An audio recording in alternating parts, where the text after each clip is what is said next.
So the customer also reported the offside headlight washer jet not working. Fortunately we found the cover actually glued in place, and the actual headlight washer jet is down there. So the customer also reported the offside headlight washer jet not working. Fortunately we found the cover actually glued in place, and the actual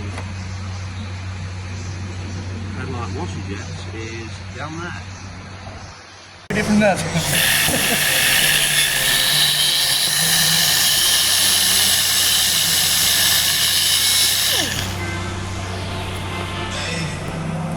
So now we are taking the height down of the mounting points to try and get the level correct, so the actuator comes out nice and straight.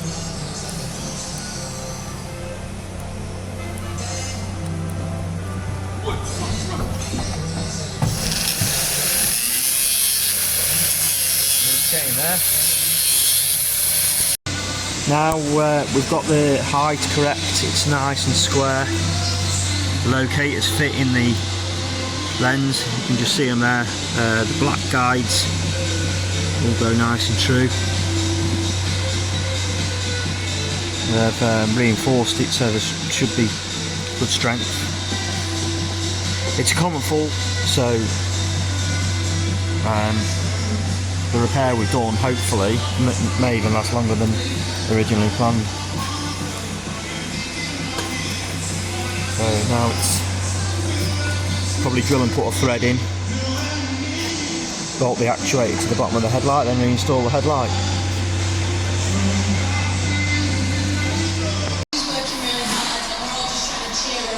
Just come down for an update, and I'll just give it an hour now for all this plastic welding to really set nice and hard, and just try and basically it operates as it should. If I had both hands available I could move the whole travel, but it travels nice and freely. So water goes in there and pressurises the cylinder and pushes the ram out. Job done. £1,800 approximately for this headlight off Aston Martin. So big saving. But fortunately the headlight has been installed this morning on the early shift. But it is pretty straightforward once you've got the inner wing out. And obviously it's all been tested and is working because the technician's already put the inner wing back in. But as I say, unfortunately I weren't here to come down and record it. And I don't know if you can see, that's the little hatch I mentioned that I think that you could possibly change the headlight bulb should you need to.